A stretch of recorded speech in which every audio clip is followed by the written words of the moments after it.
Mr. McElroy, how we doing, man? Dude, great as always, and even better to be down here. Yes. Back on the mic, biting this shit, and getting into it with you, man. Back in. We're back in the dungeon. We're back in the warehouse because we're practicing safely our social distancing, but it feels good. And like I think like our previous podcast, this is kind of the gentleman's club. We kind of like it. It's spacious.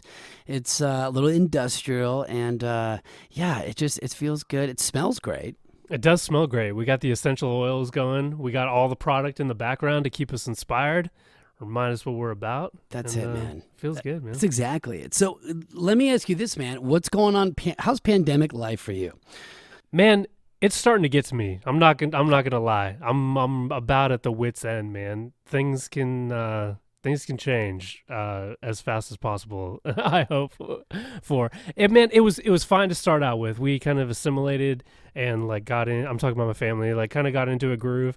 Now 2 months into it, man, like we're definitely feeling the claustrophobia. We're out of things to do with the kids. We are, you can only do 9 million art projects. You can only do the ABCs and count to 3.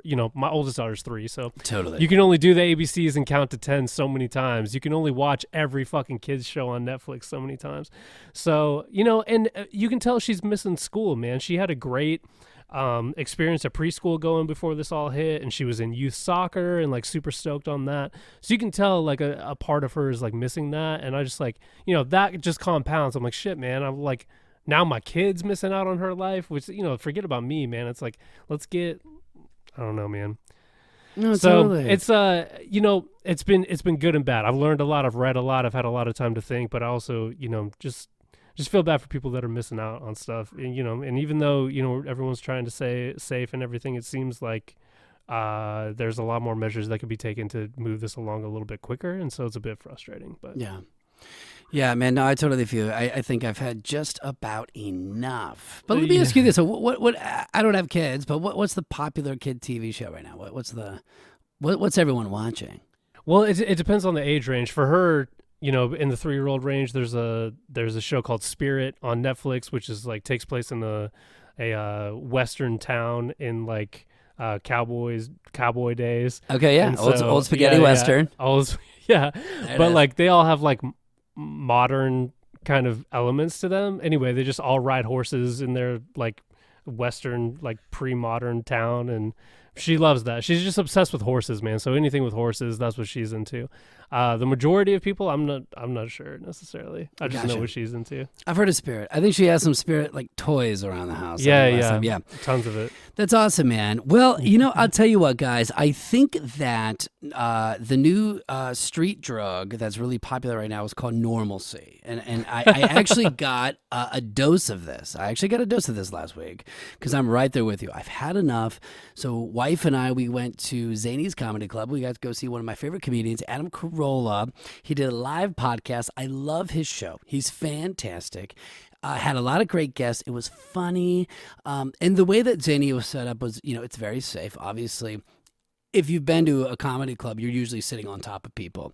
Mm-hmm. Well, let's remove 50% of those chairs. It's nice. If you love comedy, right now is the time to go to a comedy club because you and your date actually have your own table. You can order food without eating your nachos on your lap. I never even thought about that. I bet that was really nice, dude. Awesome. And it felt like just, a date night at a restaurant because you have your own personal space. And we laughed, we cried, and we did everything, man. But it was awesome. So that was my first kind of taste of getting back out into the world and getting that little bit of normalcy, that drug that I think everyone is craving right now. And it tasted good.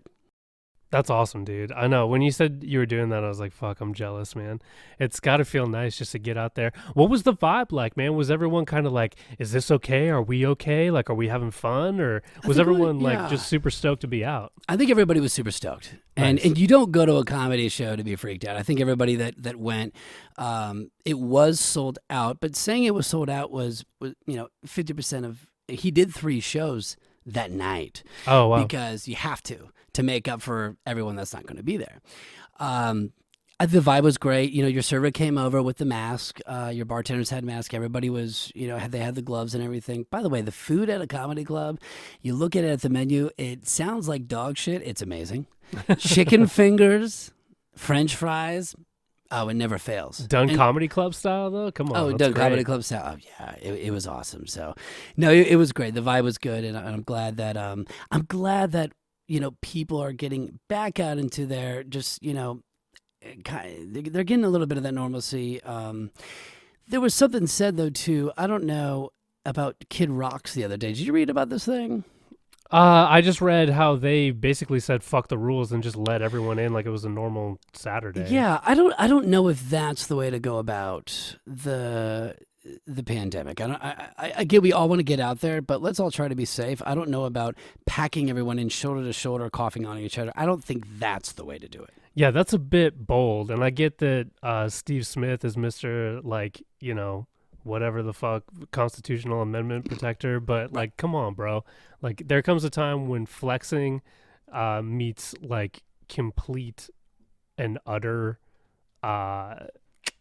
disrespect, and it's just kind of fucked up, man. Like, we're all in this together, dude. You're not above us.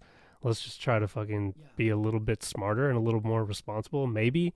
I get that, like, all your bartenders are out of work. I get that you have... Yeah. Oh, wow. Sorry, guys. We're just getting a picture live in from this. I wish you could see this, but it just looks like it is a packed-in One Direction concert, and it's a bunch of screaming 13-year-olds. Wow. Nope, that's not safe at all. Take a look at that, buddy. Yeah, I saw that. It's that crazy. That is ridiculous, They did get fined, Jesus. But it's like, man, I don't know. I know all your bartenders got to make money. I know... Well, I doubt that bar's at risk, or any of those owners are at risk of going bankrupt. But still, man, we're all upset. We're all pissed off. We all just want to go out and get things back to normal. But there is a process to it, and the slower things are from people that just have blatant disrespect for the policies in place, like it's just going to slow everyone down, man. We can't have a fucking second wave. Can you imagine a fucking second wave right now? No. Get the fuck out of here. If you ruin my motherfucking summer, you assholes, because I have been dying, and just like probably 90% of the people that are obeying the rules are dying to go to a fucking beach. We want to get away. Don't ruin it for us. I can't do another 6 months in this house, man. Seriously, and whether you like it or not, I don't know if you've noticed by now, but the media can make up whatever the fuck they want. If they get pissed for blatant disrespect of rules, they can just say, we're going back to phase 1. Fuck you guys. Yep. And what are you going to do? You're going to dig up evidence to prove it wrong? They don't give a shit. Like, we're in a chokehold, not to get like super fucking, on the soapbox about it, but like, just do what it is right now and mitigate the chances of us going through a second wave, because it's not going to be good. I agree. Yeah, people stop being stupid. Now, we have an awesome show today. We've got a guest in here who we have not seen this guy in a long time. I said in the intro, great friend to the company, also just a great personal friend. But before we get into our guest, I'm going to give the floor to Kev here in just a second. We're going to jump into a little bit of news, okay? So he's going to give you a little bit of the latest and greatest of what's going on in Bombers culture. So, brother, what do we got? What are we excited about right now? Yeah, so welcome in, guys. I got a little upset right there. Let's all bring it in. Okay, let's hug it. Chill. Let's say what's up. Chill. Welcome in. We love you. Welcome. Thanks for being here. Let's spread some positivity. Love that. There's a lot of heavy shit going on right now. Murder of George Floyd, completely fucked up, terrible. We can all agree on that, right? Lots of things going around, lots of different ideas on solutions or just complete deconstructions of systems. I get it. I'm seeing it. I'm remaining open. I'm learning. I'm listening, doing all that stuff. But here, to stick with the facts, is the one thing that I know definitely fucking works. And that's taking immediate action on the ground in your community towards something positive within that arena to make a difference. And so with that being said, we have partnered. This has been going on before the pandemic, before George Floyd, before all this stuff. We were beginning a partnership with a local boxing gym called Music City Boxing. Great place, down and dirty, Rocky style boxing gym. It's not like a group fitness place like a Title Boxing or something like this. This is a place that looks not unlike the basement that we're sitting in right now, with heavy bags and a big Olympic-sized ring in the middle of it, Olympic-sized boxing ring, one of the only ones in the region, only boxing gyms in the region to have that,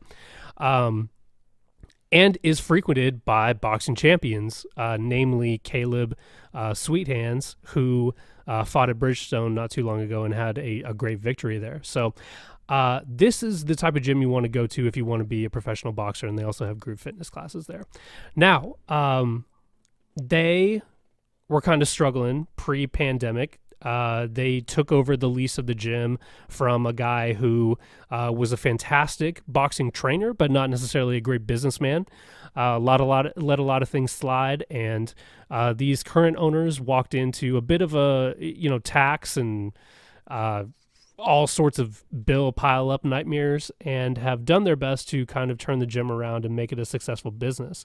Now, prior to the pandemic, they were having a bit of an issue with this because their current members were used to the prior owner just kind of cutting them slack. Like, hey, you've been here, you don't got to really pay your dues, pay them when you want to pay them and all that stuff. So new ownership comes in, and, obviously that stuff isn't going to work. That doesn't pay bills. So there was a lot of pushback from current members and things like that pre-pandemic that they kind of, just kind of had to live with. Pandemic hits, they're shut down. Gyms are considered a non-essential business, which is very odd considering you can't work out and take care of yourself, but you can sure as shit buy alcohol. That's fucking odd, right? Find that kind of weird. But anyway, so they're shut down for months and they need help. And so they reach out to me and say that they need help designing a new shirt to help them pay some bills. This is a big opportunity right here because not only do I love that, but this is also an opportunity for them to completely rebrand, raise some money for them to stay afloat during this pandemic, and as I'll get to this point in the story in just a second, completely reopen under a fresh start that has proven to be awesome for them. So design the shirt. They love it. Order just a quick 100 of them. Sells out literally instantly. Every one of the members loves it, man. It's a fresh take on it.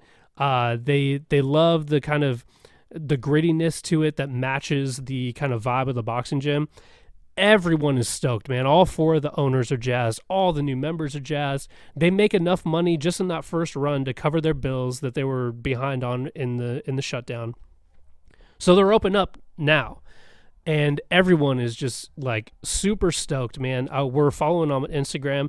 They're sharing pictures every day of whole families wearing this shirt, which is crazy, dude. Just showing. I saw that, man. That's sick. Isn't that sick? Yeah, it feels good, man. Yeah. It feels good to have our name tied with helping out. Right. And so here comes the coolest thing about them that ties into the George Floyd thing and how, we're kind of taking it upon us to do what we can locally to help out here. And like I said, this initiative was in place prior to George Floyd. It's just something that they care about, but it's even more poignant now given the climate that we're in with tensions being what they are. So here's what it is. There is a local police officer that has partnered with Music City Boxing that patrols kind of the rougher parts of Nashville, the more inner city area. And when he gets a call about teenagers loitering or just causing mischief and getting into general trouble, they're not committing robberies or anything crazy, but they're definitely like heading towards a rough path. He will pick them up, offer them a ride home, but more importantly, he'll say, hey, what do you guys usually do after school? And usually it's to the tune of, well, we don't really have anything to do, so we just kind of go fuck around and do whatever comes up. And so this particular police officer will go back to Music City Boxing and say, hey, I got a couple of kids here that could really benefit from your youth boxing program. And they say, yeah, what are their names? What's the story? And, with very little consideration, they'll just say, yeah, we got you. And they pay for a full membership, including equipment, for these at-risk youth teens that are of all colors, all races, but predominantly, yes, most of them are African-American by chance. Now, he brings them to the gym, and they get a full membership paid for, and this gives them a positive outlet. And now there's probably close to 100 kids like that in this youth boxing program that are literally shuttled there by this police officer. He'll wait and train with them and then drop them back off safely. Now, let's put that against the narrative of this all cops are bastards ACAB shit that's, spray painted all over the place. Yes, there's issues within the police force. Yes, there's systemic racism. Yes, the police force needs to be overhauled with better education, with better protocols. I agree on all that. But like to say that all of them are fucked up, all of them are bastards, that's just wrong. And this is proof of it right here. And so that's as much as I'm going to say on it right there. That's just my opinion. But this is a great opportunity for us to get involved. And so, like I said, prior to all this, I had pitched them on our 6-1 Vibe initiative. And if you're local to Nashville, you've probably heard of this by now. 6-1 Vibe is one of our product lines, but we have every intention of making it a nonprofit organization because the focus on it is supporting creative and economic integrity in the city of Nashville. And if you've listened to our 6-1 Vibe episode, what that means is, helping keeping rent in check so artists and creators, can have a decent place to live. And that goes towards everyone. That helps calm down gentrification. It helps, people live in Nashville longer instead of just getting rooted out with insane rent prices. And then, obviously creative, so we can give back to clubs like Exodin and things like that. So, but initiatives like this also fall under 6-1 Vibe's mission. And so what we're doing is partnering with Music City Boxing probably in the next couple months to release a 6-1 Vibe shirt that has our logo on one sleeve and their new logo that was just released on the other sleeve. And all net proceeds of that shirt are going to go towards their youth boxing program. So we can now be a part of this initiative to help at-risk youth get into a positive place. Because literally, I know from personal experience, and I know a lot of you guys do, that physical fitness and gaining that confidence from being in that type of training environment can give you exactly what you need to steer you off of a negative path, right? Being a part of a community that is tough on you, that gives you physical exercise, that challenges you, and that holds you to a higher standard can solve a lot of things. And so that's how we're acting locally to do our part to, just make a positive change, man. And I would encourage all of you, to think about how you can act locally and how you can give back in these times here, because it's really the only way to make it happen, I think. That's awesome, man. That's beautiful. Thank you. Yeah, and Kev's right, too. If you're looking... Honestly, let's talk about boxing just in general. I mean, it's one of the best form of physical exercise you can ever get. You become faster, you become stronger, you increase your stamina, your mental game becomes better. You also learn a protective way of defense and offense. But, if you guys are interested in this and are in love with what we're saying, please visit musiccityboxing.com. We love what they're doing over there. We're so glad to be a part of what they're doing over there. We can't wait to grow with them. That's musiccityboxing.com. You're part of Middle Tennessee. Y'all, I'm telling you. And for all of you, too, if you're trying to, they're open to just kind of anybody. I mean, if you're trying to burn off some of that quarantine weight and get in the gear on that summer body, which I know about half of us are here in this room, musiccityboxing.com. We love what they're doing. They stand for something great, and we're so lucky to be a part of such a great organization. Yeah, absolutely, man. So right now we're going to introduce our special guest today. Oh my gosh, our special guest today, like I said before, he's a personal friend of us and just a great friend of the company. He actually holds the world record for the most consecutive days wearing our 6-1 Vibe hoodie, which he is wearing right now into the dungeon, which is about 90 degrees. So he's the man. He recently had songs placed in TV shows such as the always trending Selling Sunset on Netflix, which is my guilty pleasure, which I can't wait to get into that. I know, we're laughing. And the last time he was on, he wore a dual cap of being staff songwriter and creative director of Demolition Music Publishing.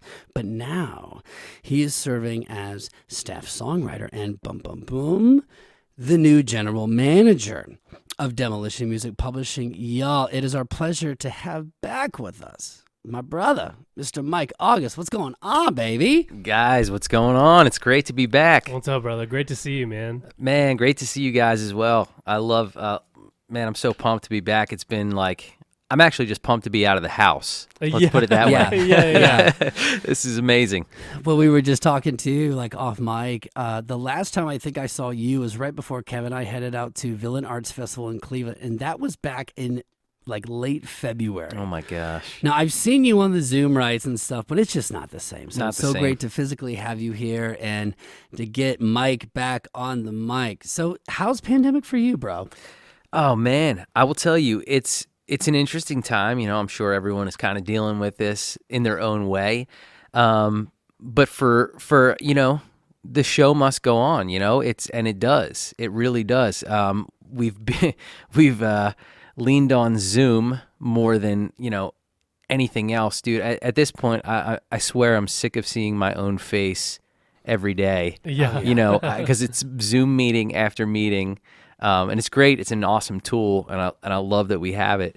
But yeah, it's just like there's something about being on the screen for that long of time, meetings or songwriting sessions and writes that your brain gets exhausted.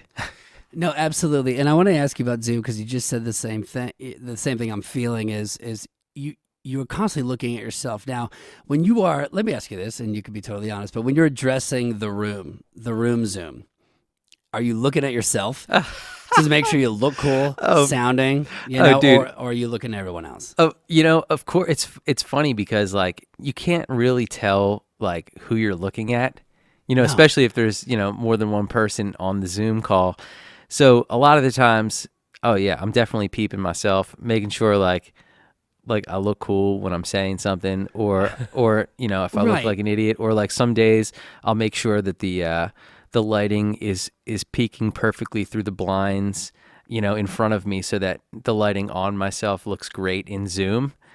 Think about those weird things, Totally. Dude, and anyone who says that they don't is fucking lying. It's totally lying because I Yeah. think I look at myself about 90% of the time just to make sure. And even when I'm talking and addressing the room, I'm always looking like, hey, that's the scary thing, though, is because now you're looking at yourself when you're addressing a question or maybe having an idea and you bring it to the room and you're looking at yourself. You're like, wow, I look like a fucking idiot. Or I look really cool saying this.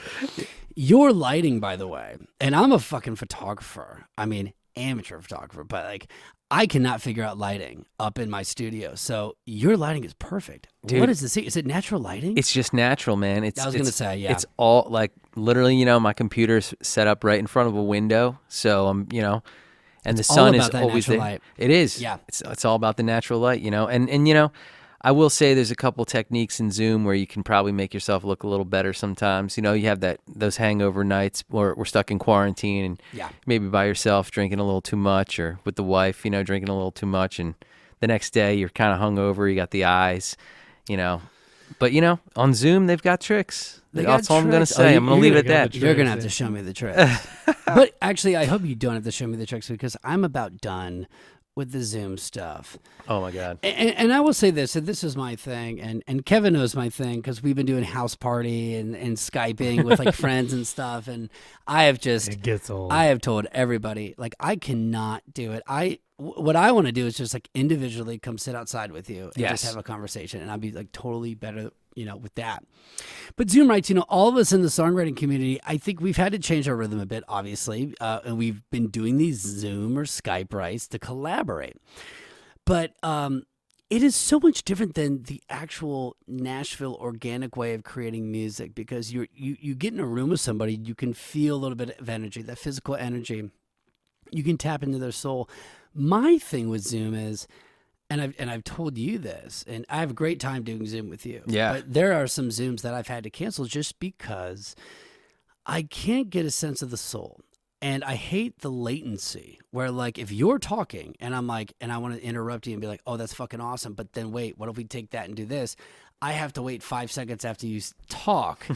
And then all of a sudden I've lost my idea.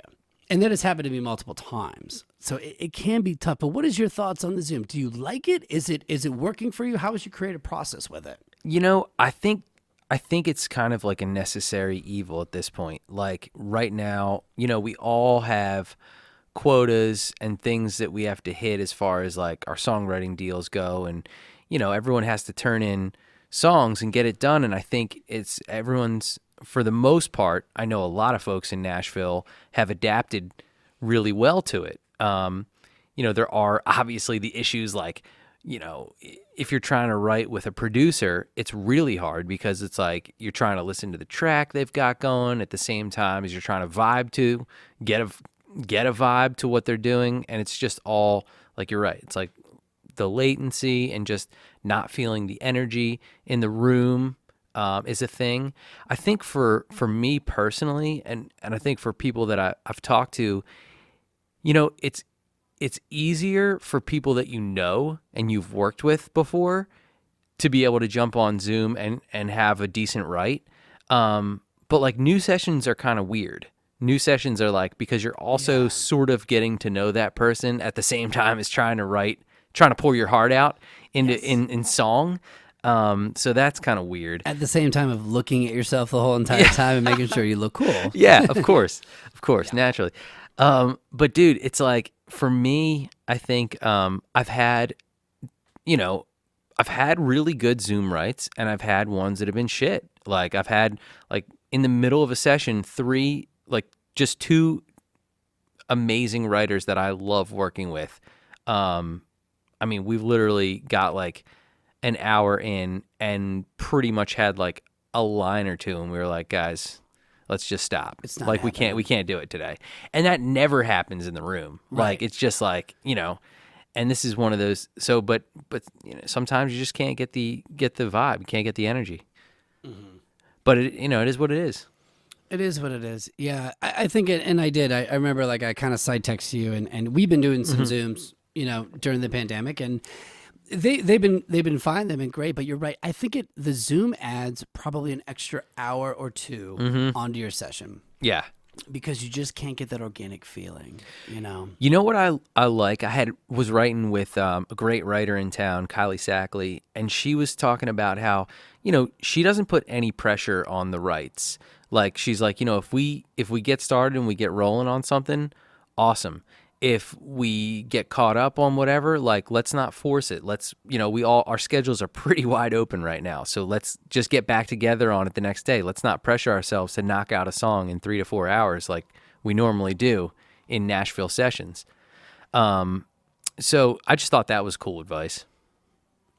No, definitely, man. 100%. And that's actually what I've been kind of learning with Zoom is you may not get through the song the whole time. Yeah.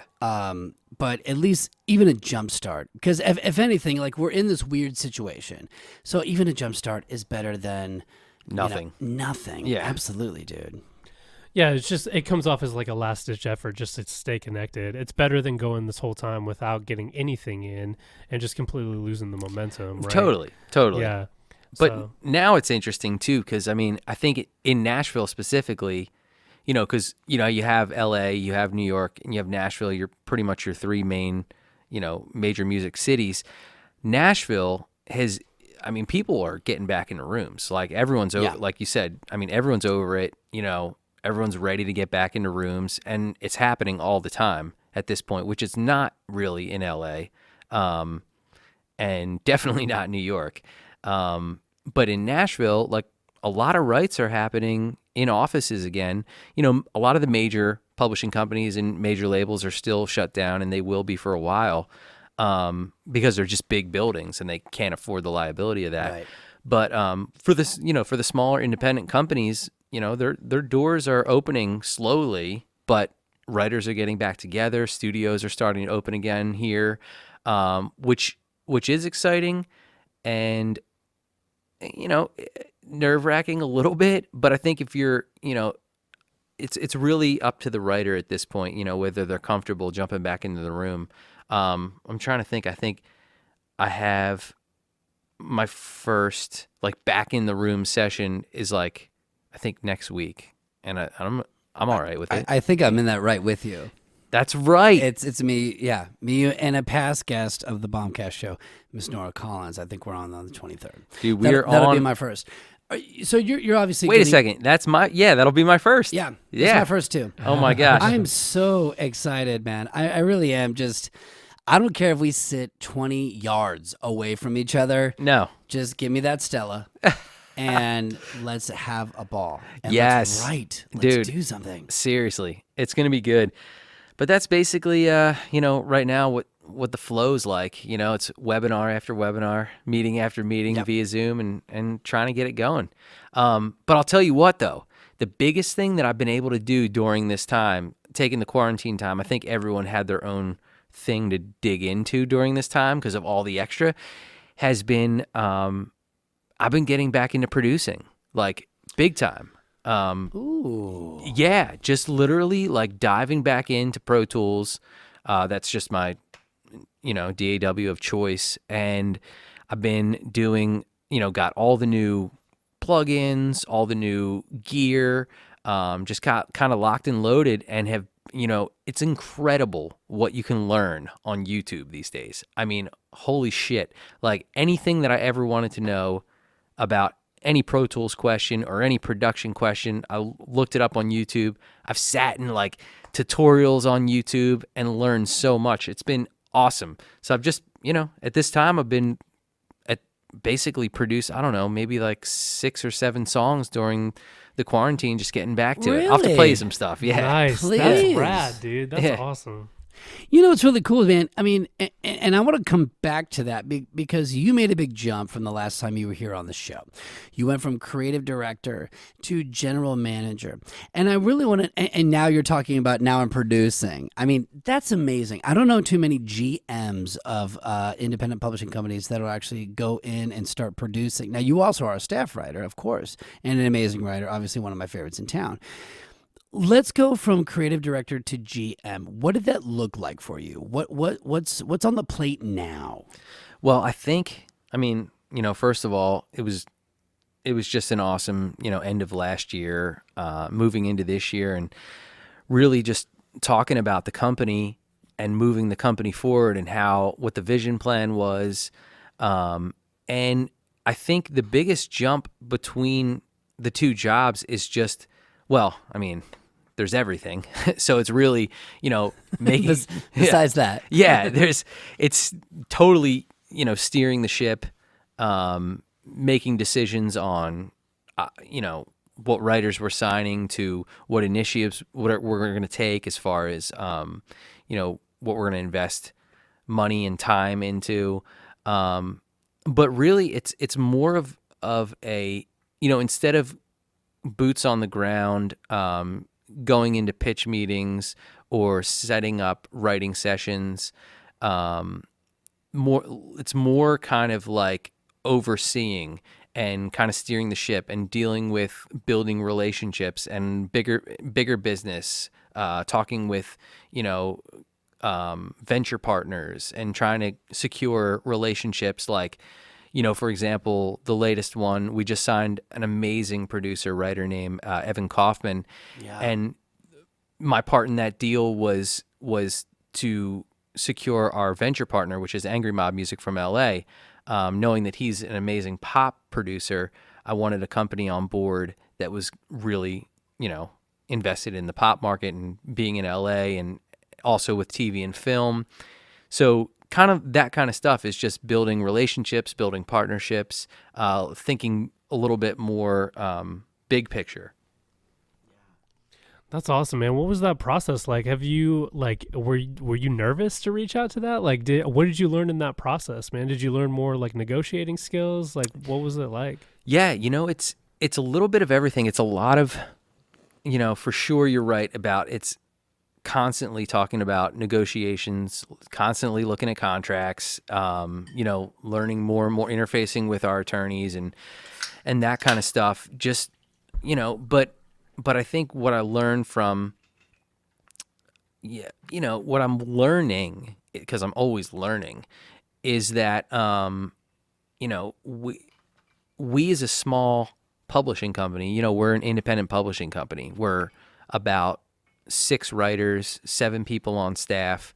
For us, our goal is to really make these strategic partnerships with other companies and other folks that are in places that we're not, and maybe that we're in places that they're not. So we can help each other by forming a venture together and helping each other out, and it's really just kind of putting those puzzle pieces together that's going to help us grow. Yeah, so that's fantastic right there, dude. And I think that's a great thing to kind of expand on a little bit here, because like you don't have to give me an exact dollar figure, but like percentage wise, what's your guys' annual revenue compared to theirs? As far as like a major, Yeah. I mean, oh man, at this point, like Demolition Music we're about 5 years in, so I mean, it's not even comparable. It's very young. not even comparable at this point. You know what I mean? We're starting, as a publishing companies are definitely, it's a long-term game. Let's put it that way, right? So you have to build slow. Things take a while to start paying off. So for us now, year 5, we're finally getting to the point where things are coming in, things are paying off. We're doing a lot of stuff in TV and film. Like Steve said in the beginning, we're starting to get songs in television and film. We're starting to get national, international cuts coming in. Our artists are starting to do some great things. One of which we have a pop artist named Haven, who Radio Disney has been just, it's incredible that how they've embraced her, just spinning everything that she releases constantly on the, So she's killing it. Yeah, she's killing it. It's pretty amazing. So some really cool things for a small company are starting to happen now, and it's amazing just kind of having a front seat, view of all this. Yeah, and so when you're approaching them, are you basically like introducing those bullet points and saying, "Hey, here's what we can do for you based on these prior accomplishments," or like how specifically did you go like approach that negotiation? Well, so it will be if we're talking about kind of like a joint venture with a writer specifically, it will literally be specifically that writer. Okay. So just right now we have about 2 or 3 folks that we're looking to sign, but I know that I want to kind of expand the web on those writers. So what I'll do is I'll develop like a one sheet on that writer, like the list of their highlights, the best things that they've done, the accomplishments that they've had, like a link of songs that they've done, and I will go out and start shopping that writer to other companies that I think would be a good partner for us. And I'll have all the terms, how much the money would be, how long the term would be, kind of fleshed out prior, and I'll take that to other companies and start shopping it. Folks that we already have a relationship with, because for the most part, or in some cases, new companies that I don't know anything about, and that's basically how we'll go about it. And then if there's interest, then we'll go from there. Awesome, dude. Yeah. That's amazing, man. And one thing I've always liked about Demolition, I think in the past couple of years, you guys really been moving forward as your film and TV, and your whole sync program. Now, that's cool because, well, let's talk about this real quick. Selling Sunset, okay? I want to go. That is a specific example of a song that you've got on a show that I personally find. I don't think Kevin has seen the show. Oh. I don't think this is not a Kevin show. I wonder if Sarah would actually watch this. Well, probably. If it's trash, she's into it. It's guilty pleasure. If it's if it's full on garb, yeah, dude, women usually like it. I will say it's like Laguna Beach grew up and became real estate agents. Oh God, that's great, So dude. if you I bet that's did- awful. Mike, you nailed it. I think, basically the show is attractive women selling high-end real estate. I mean, $43 million homes, $89 million homes in Los Angeles. It goes, this is why I like this show. Yeah, I'm going to admit it. I like this show. And it wasn't because the women are attractive, which they are. They're unbelievable. But I like to see the houses. I like to see the homes. I like to see that lifestyle, the big, lavish, rich and famous Los Angeles lifestyle. And I love to see these homes. I'm like, oh my God, these are amazing. These are dream homes.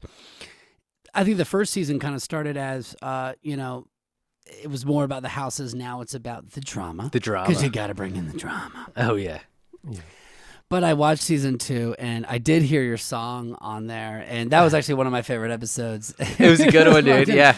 It's so crazy. So here's my thing. Demolition is coming in, and you're in Nashville, right? So you're in Nashville, and a lot of our writers, I think a lot of young writers are coming here, and they're thinking, we're going to write for the charts. We're going to write these big hit songs. Is there maybe a longevity game for people here now in Nashville? Because that whole sync program has been LA scene for a very long time. Oh, yeah. Is now a time where maybe artists can come to Nashville, and instead of trying to get that next Carrie Underwood, Luke Bryan single, can they come here and maybe have somewhat of a career?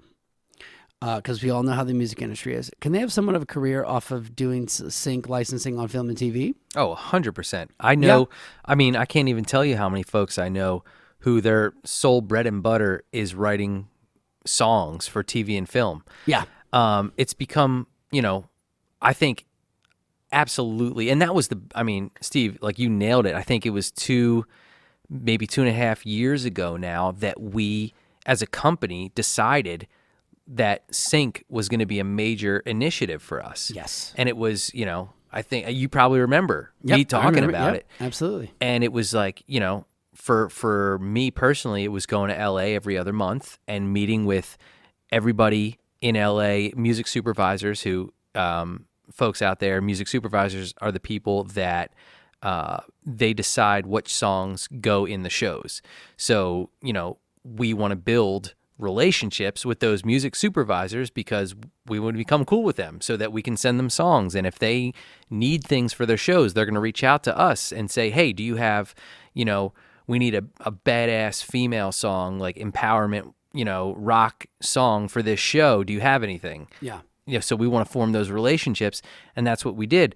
And now, like 2.5 years later, those relationships are starting to pay off. So I will say that it does take time, but with sync and TV and film placements, there is so much opportunity. Much opportunity. I mean, these days with Netflix and Hulu and all these streaming shows and just, network television and movies and video games and Snapchat miniseries and Quibi and all these, media outlets that need music, there are so much opportunities. I mean, we look at Selling Sunset. I don't know if you noticed, but on Selling Sunset, how many songs are in each episode? Oh, wow. It's insane. So much. Every time the frame changes. Time the frame changes, there's a new song. I mean, just that show itself has a great need for music. So just multiply that by, however many shows. So yes, the short answer is, you can find your way in sync. Whether that's your dream or if your dream is to write, major hit country songs or major hit pop songs or whatever it is, while you're doing that, there's no reason that you can't find, you can't make a buck or you can't find your way writing music for TV and film as well. Absolutely, man. And what I noticed in Forbes magazine, they said Netflix, Hulu, Amazon Prime, all your big channels that people pay for subscriptions for, their stock has gone up immensely. Oh my gosh. Especially during the coronavirus, because what are we doing? We're watching TV. Yes, Spotify has made a shit ton of money too because people go to what? They go to music. Now, Netflix has released more new TV shows in the past 3 months than they ever have in their entire existence. All those TV shows have what? Music. So I want just our listeners to know, if you come to Nashville and you want to try to be a chart topper, that's awesome. But there's also another way to make a living. Oh, yeah. And you can do it by writing 30 seconds of a goddamn song. I mean, it's really all they take. That's all. Yeah, a lot of times. Can you go into just one thing real quick? It's just say us three get together and we want to write a song for sync. How is that process for our young writers out there? Like, how do you do it? Is it storytelling?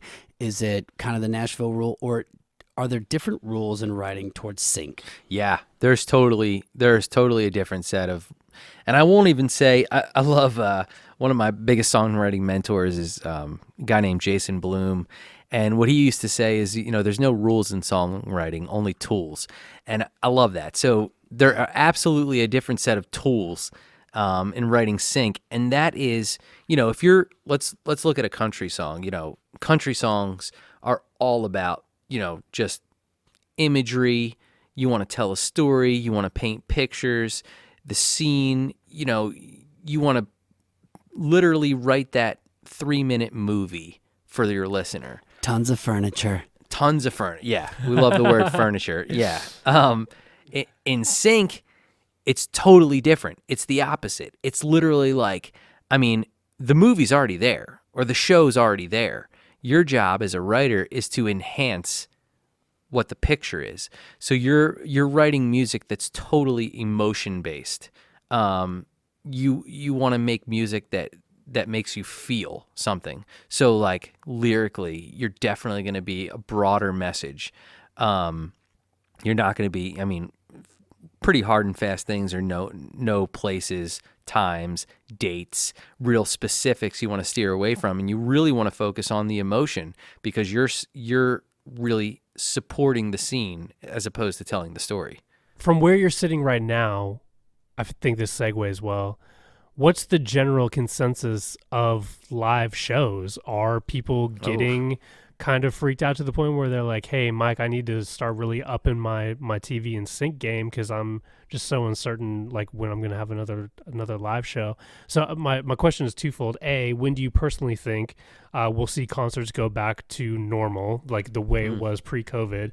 And then B, how are you noticing people adapt to the current environment, and are they adapting more towards TV and film when their prior goal was to be, writing for Miranda Lambert or someone who is making their living off arena tours?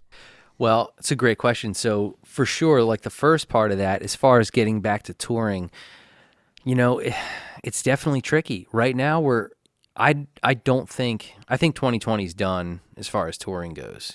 I don't think, anyone's going to be selling tickets, or I don't think venues are going to be open for the rest of the year. Unfortunately, we're looking at, we were excited. We had one of our artists who I said, Haven, she had landed the opening slot for Dinah Jane from Fifth Harmony. She was going to be touring on her world tour.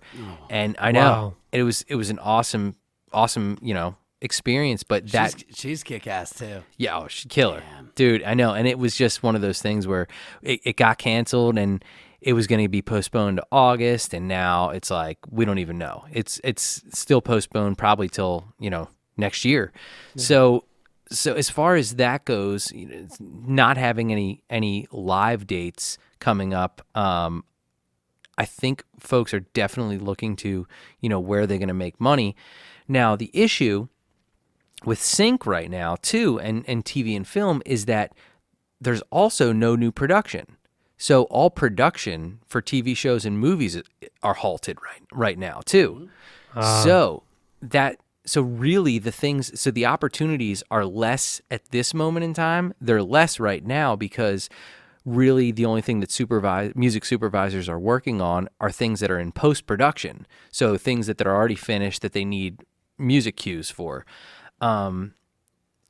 I think advertisements will continue. Like people are still creating ads. So ad songs right now, like we're always getting like asks for like, Rise or Stand Together or, those kind of big anthemic up-tempo, inspirational songs that really kind of,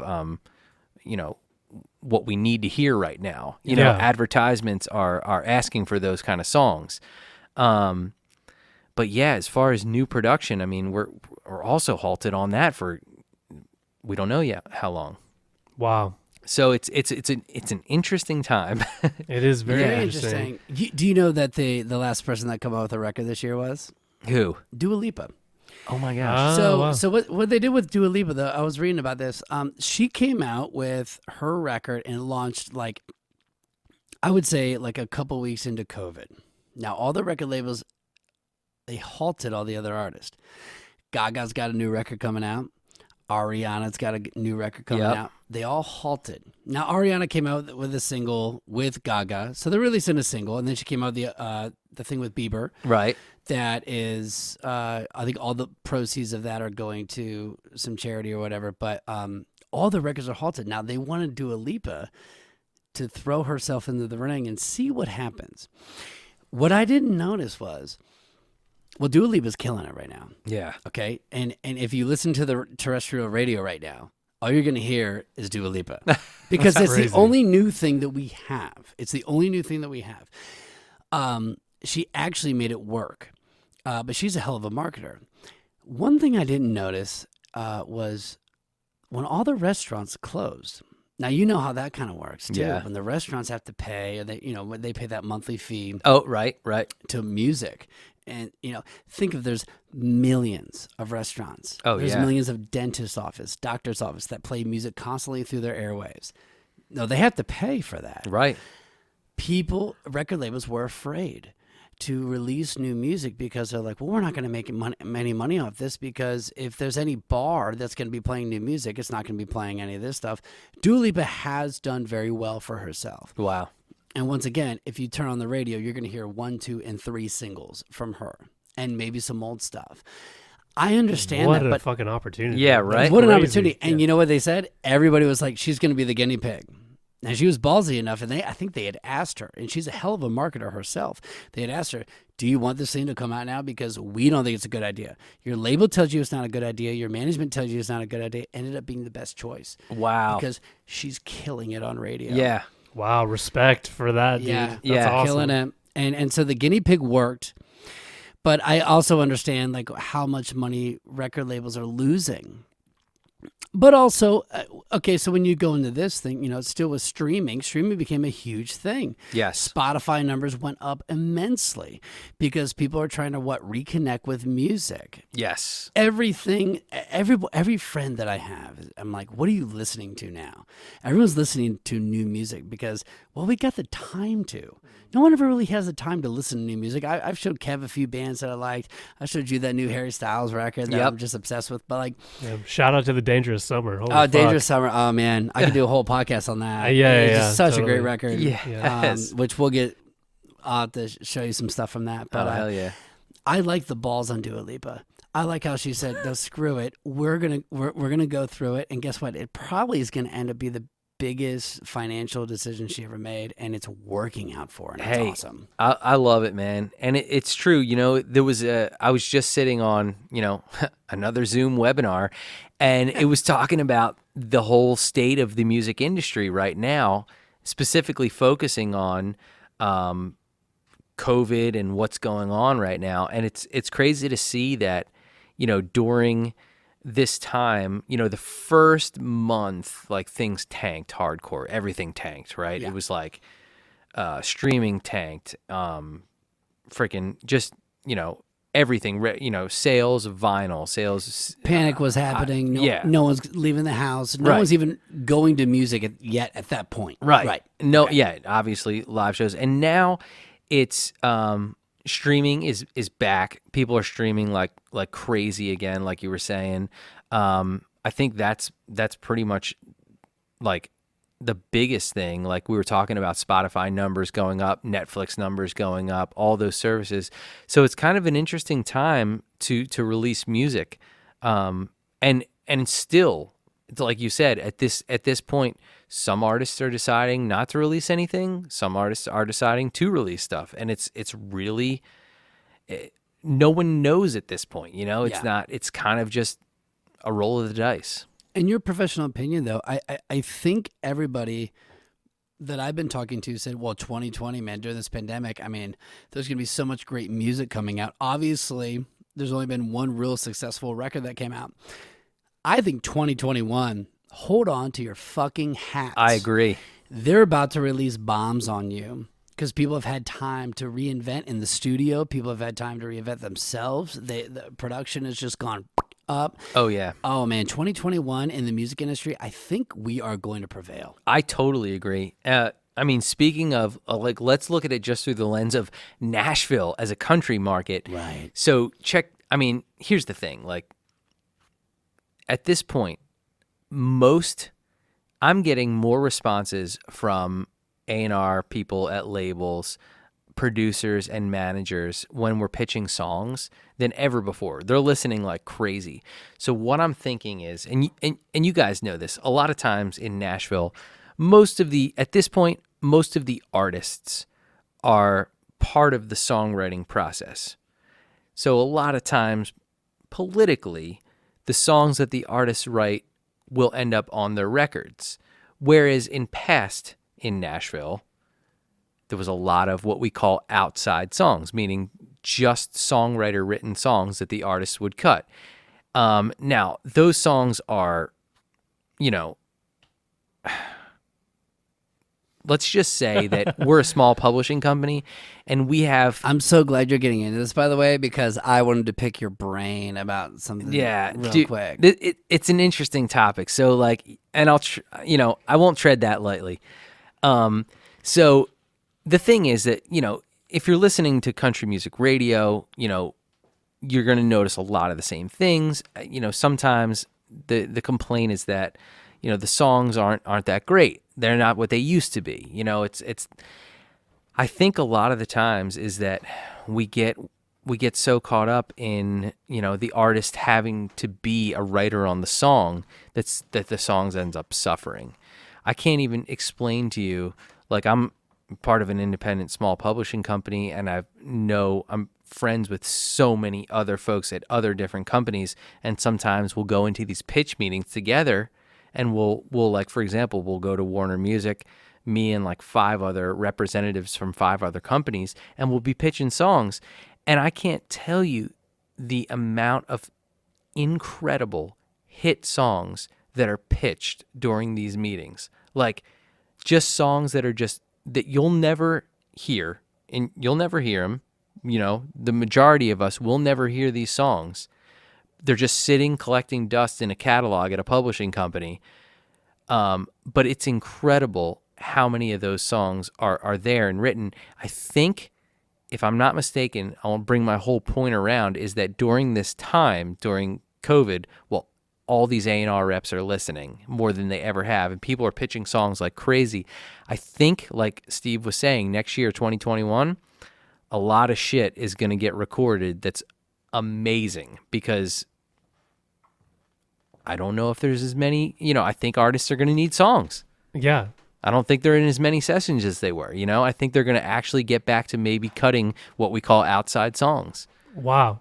Dude, and that's crazy, man. And I think about that all the time, how many shelved hits there are out there. Right. Is there ever a way to go back through and mine those, or do people's attention spans just go so fast that it's if it doesn't catch in that pitch meeting, it's just dead?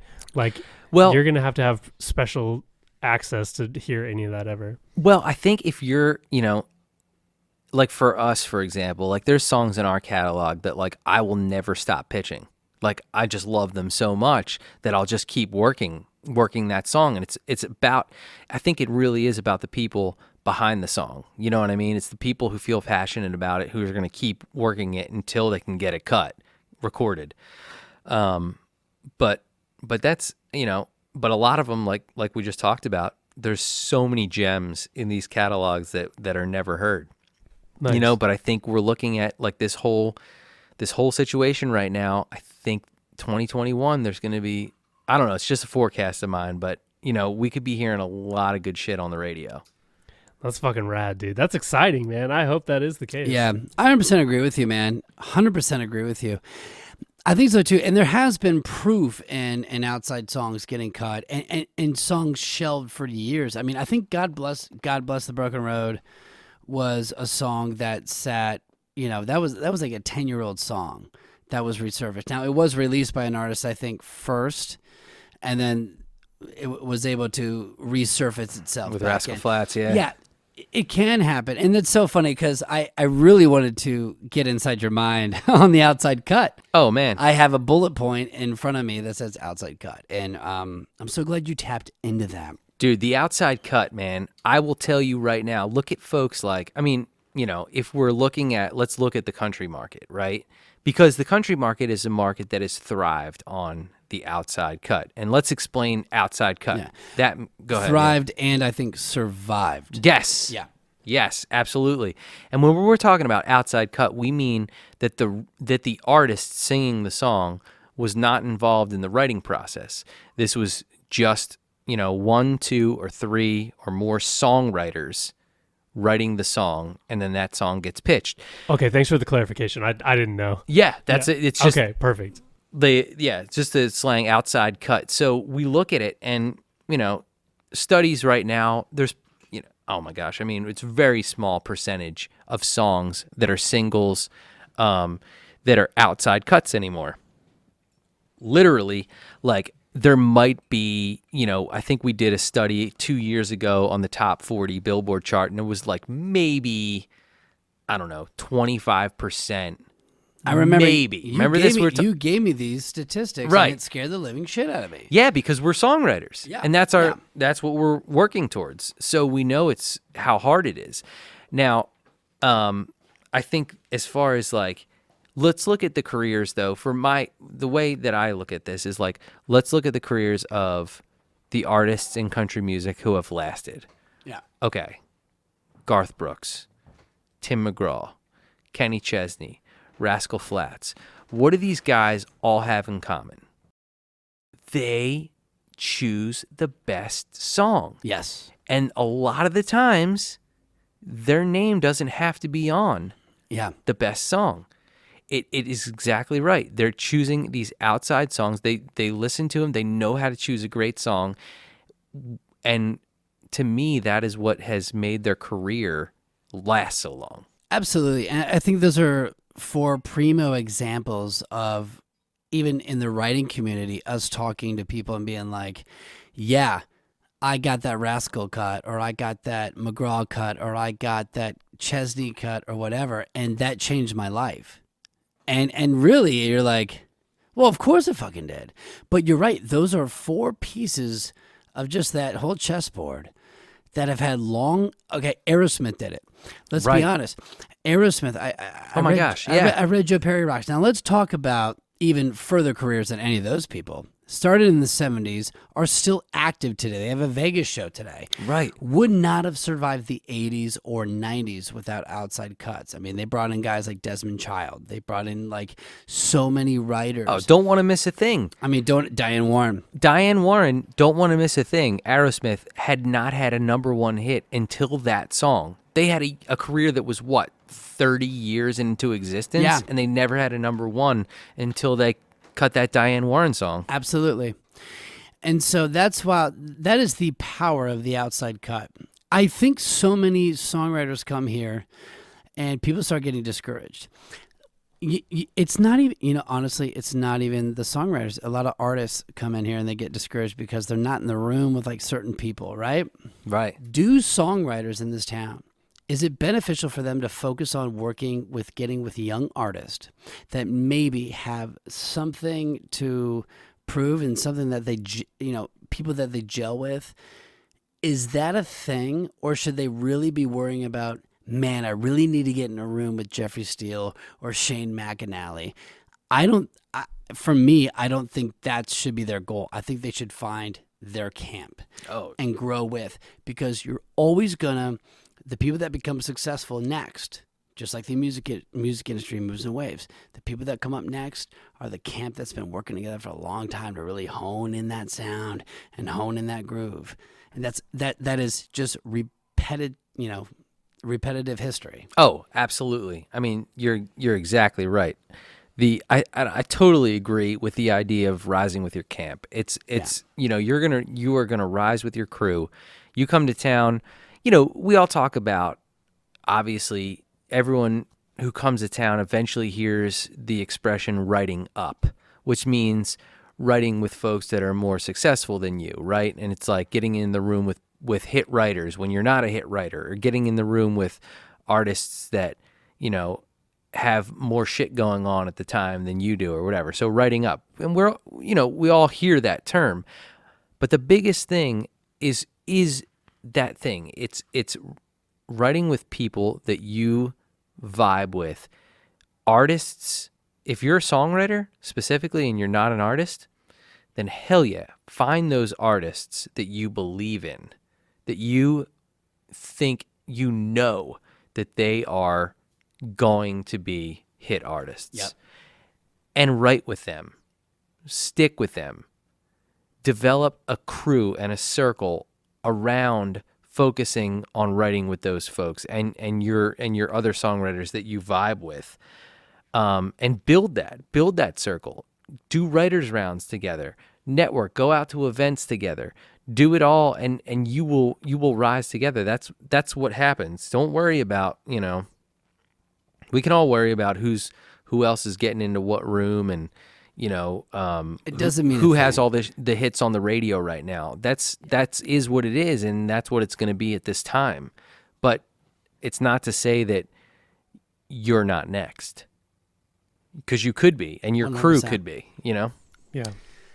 That's also a shout out to all of our listeners who are up and coming artists. I think we've had our artists on the show. I think that have talked about, I want to get in these rooms. I want to get in these rooms. If I got into these rooms, things would change. I personally don't believe in that. I actually think you need to find a crew that you gel with. How many thousands of songwriters or creative people do we have in this town? We have a lot. Yeah. Find people that believe in you, like what you just said. Find people who believe in you and know your sound and know your brand and want to grow with you. Those are the people I think you need to work with. The people that you are dying to get in the room with, they're already doing something else with someone else up. Yeah. But you could be the next thing. So believe in yourself and be the future. Don't worry about working with people who've had success in the past. Start working on your future a little bit. Yeah, I love that thought. I mean, we can look at in Nashville specifically, like groups like we talk about the Peach Pickers. Yeah. Folks, hit songwriters from Georgia that, got together, every Tuesday for God knows how many years, right? And they ended up writing countless numbers of hits. It happens. The Love Junkies is another crew, like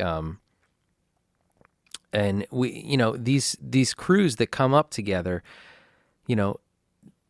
just get with your people, find your people, and find the folks that you gel with and the folks that you create amazing things with, and it's just natural. You don't have to force it. You get in a room and you know that no matter what, you're going to get a great song and you're going to have a good time.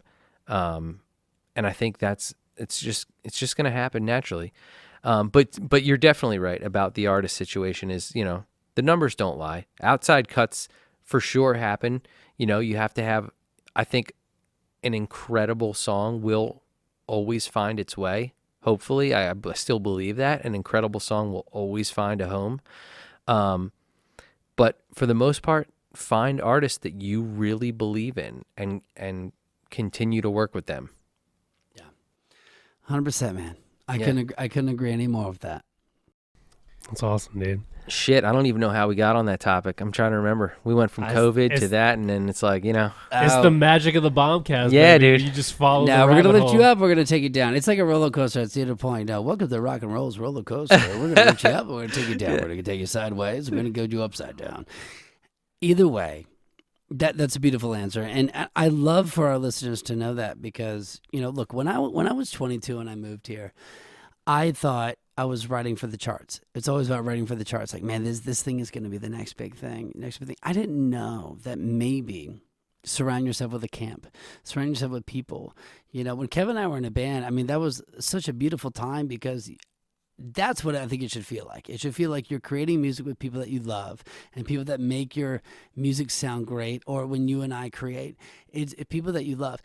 That should be your work. Yes. It shouldn't be anything else but that. I can wake up every day and I can go in with a room with this person and we can have the best time of our life and we can make something out of nothing. How is that not? I mean, that's what all the successful people do. Yeah. And it does take time and it does take a lot of tolerance and it does take a lot of patience, but you know what? That's the dream, right? Absolutely. To have success on something you love. Bob Dylan once said. With people you love. Yes, with people you love. Bob Dylan, he said that famous quote. He goes, a successful person shows up to something he loves every day. no matter what that is, he just shows up to something he loves every day.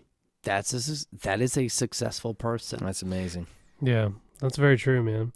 And that's where a lot of the nuance comes from, man. I hear a lot of people are like, man, how does the music industry work? How does this whole thing, like, I don't even understand how you become like someone famous. It's like, well, it's in those little nuances. It's in feeling connected to a camp. It's in showing up to something you love. Those are intangibles that you just can't teach, man. And it's not going to show up the same way it would show up in like selling life insurance, right? Yeah, like right. It's not the same thing. 100%. And so while the music industry may have elements of corporate structure to it, because we all speak the same language of business at the end of the day, that's how we make a dollar, there are still those intangible nuances to it that make it special and make it somewhat of a mystery.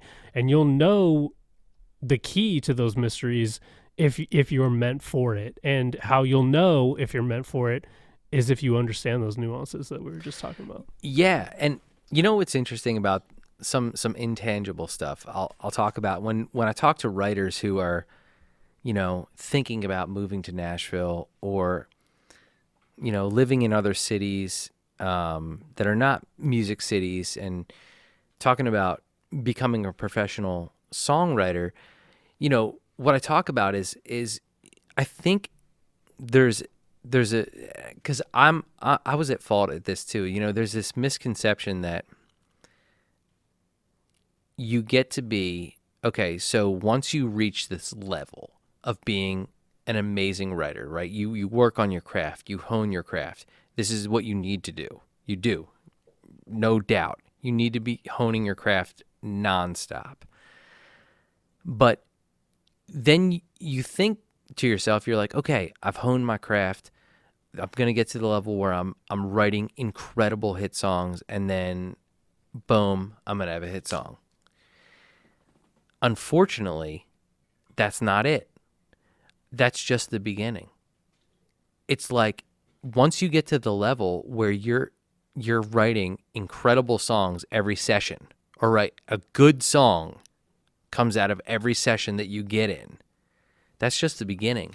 That's the base. That's the base. It's like then the nuances, what you were talking about, start. Then it's the relationships. It's your camp. It's the people you go out and meet. It's being present to win. It's all that stuff that is the X factor in the fact that you've built your talent. You can get into a room, you can kick ass almost every time, right? That's the beginning.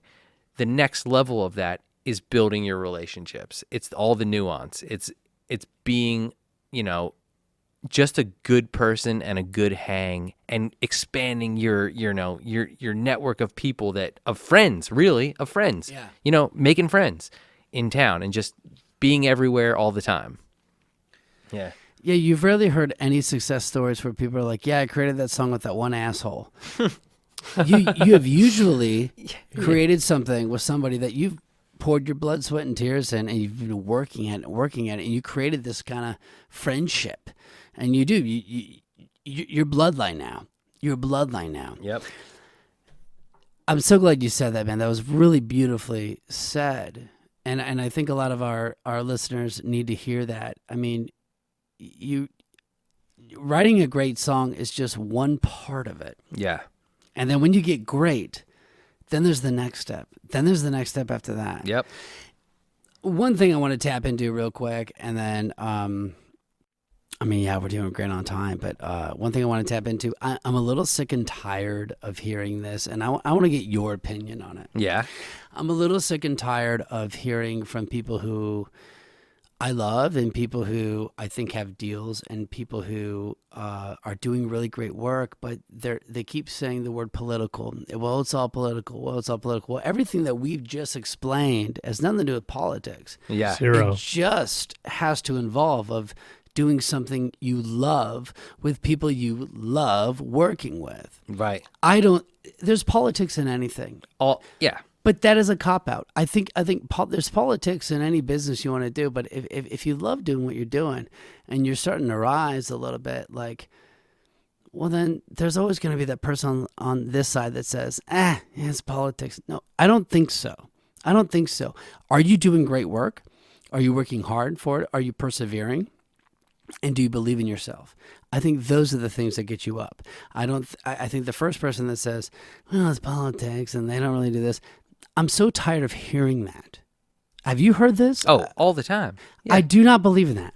Yeah. And even coming into a room with that mindset, politics are adversarial at nature. It's one side versus the other. Yes. It's trying to gain votes. It's trying to win popular opinion, right?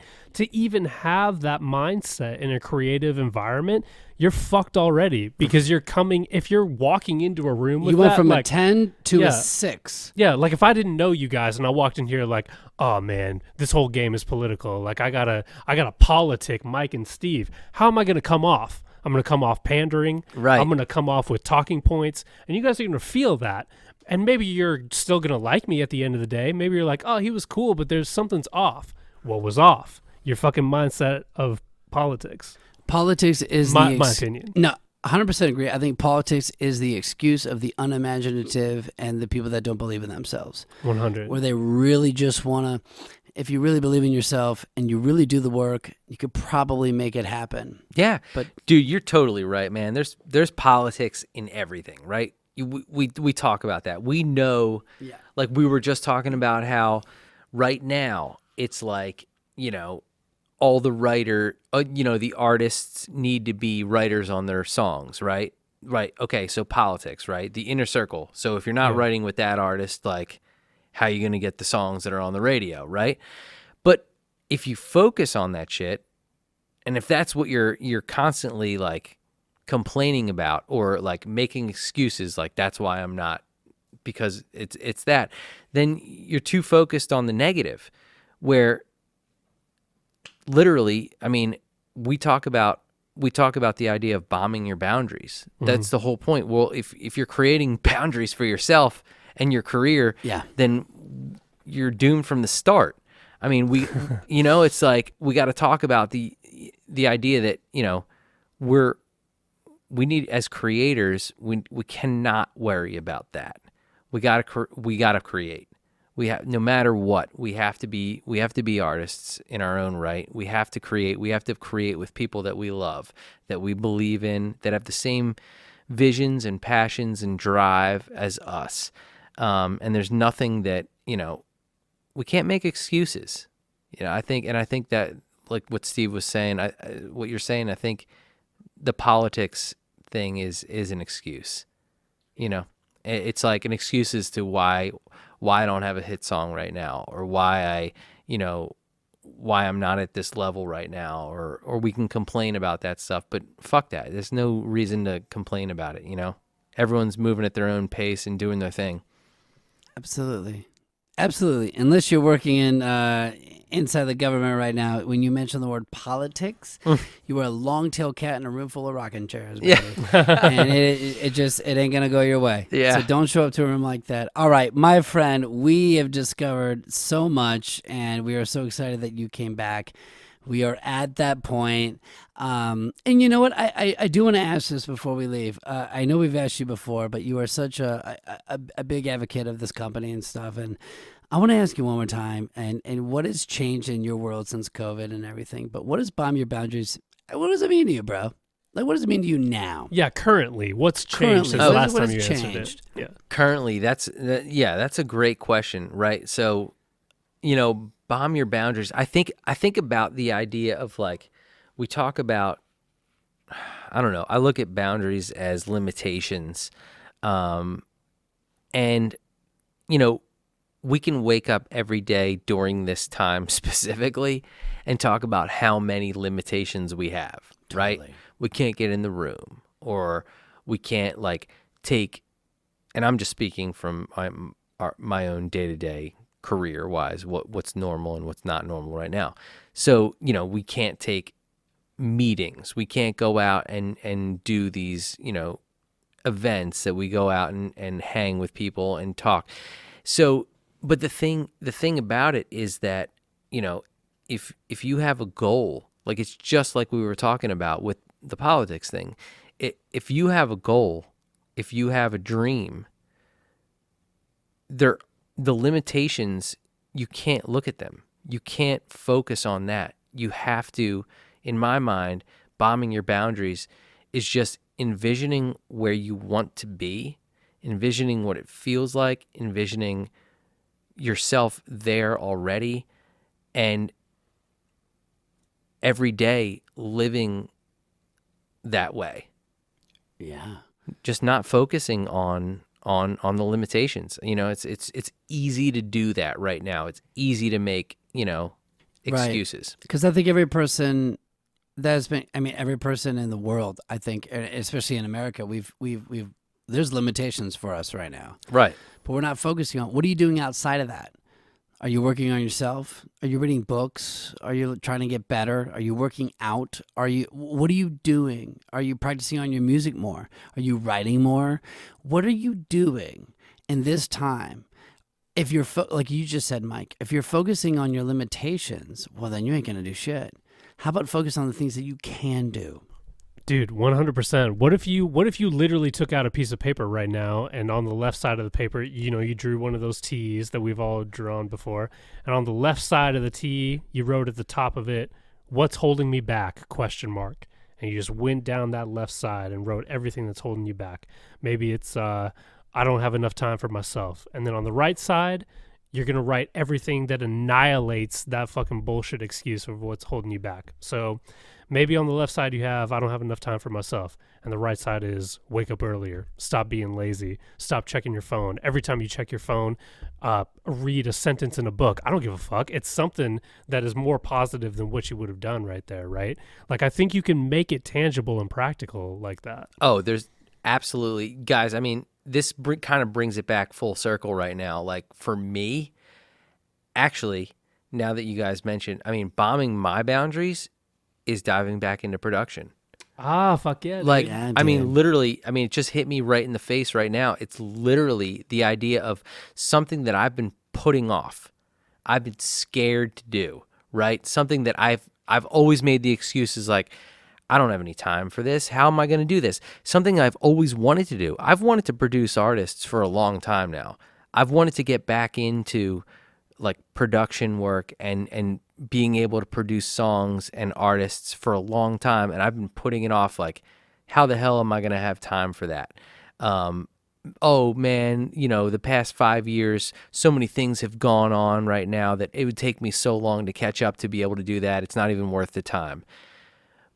But I don't know what it was, but during this time, this quarantine time, it's like, fuck it. I can get into it. I can do it. I don't know why, but it was like, let's do it. Let's forget every, excuse that I've ever made, and it's time to make a change, and it's time to go for that part of my personal dream. Amen, brother. And we were also talking to, to, and I I love that too, but we were also talking to the busiest man in show business, and he's telling you right now, I always call you the busiest man in show business because I can't get through a fucking write with you without having your phone blow up 7 times because I know you're dealing with 44 different things. But you're telling us there's one thing that you wanted to do, and it was something that you can do, and that's improve on that stuff. Hey, dude, you taught me when I first got Pro Tools. You taught me things that I had no idea. You're there. I'm so proud of you and excited that you're getting back into that. Man, that's awesome. That is great. But you're right, dude. It's so funny that I guess that's the practical sense of bomb your boundaries, and it's Yes. like not even Yes. thinking about it. But that's it for That's me what we're right doing. now. Yeah. Yeah, That's what it. we're doing. Yeah. Y'all, that was a great show. That was fucking That was a great awesome. show. Therapeutic. Dude. I have so much respect for you, dude. You're I'll just a get it. fucking awesome dude, Dude, man. you guys, man. You're poised, professional, respectful, disciplined, creative, like all the fucking things I admire in a person, like right there, dude. It's just I And he looks want you hella- to know that, dude. I want Right you to back know at that. you, man. Seriously. I And he looks appreciate hella that. fine in a Vibe hoodie and a bomb snapback. Oh, yeah. Come on. Dude, He wardrobe does. of choice, boys. I love it. Yes. If any of you out there ever find yourself face to face with Mike August, you're a lucky motherfucker, and you need to know it right now. Yeah, he is the criminal situation of sexual prowess. So That too. y'all, so all right, that'll do it for tonight. If you like what you heard, if something moved you, if you learned something valuable from this episode, please rate and review us. Your love means the world to us. It helps keeps us doing what we're doing, and we do this for the YOU. If you're interested in advertising in the show, please contact bombersandsleeves@gmail.com. Get yourself updated on all of our apparel and future product lines and blog by visiting bombersandsleeves.com. We are always most effective on Instagram, so if you're not following us yet, please do at BombCast Official and Bombers and Sleeves. We also want to thank our very special guest one more time, Mr. Mike August. It's such a pleasure to have you, brother. Thank you guys Thank you so much for having me. Awesome. Thank you, bro. Also, find the latest and greatest of what's going down with Demolition Music Publishing. Follow them on Instagram at Demolition Music Publishing. And if you want to reach out to our special guest, if you enjoyed what you heard today, please contact him. Follow him at Instagram, Michael August Music. Y'all, till next time, bomb your boundaries, baby. Peace.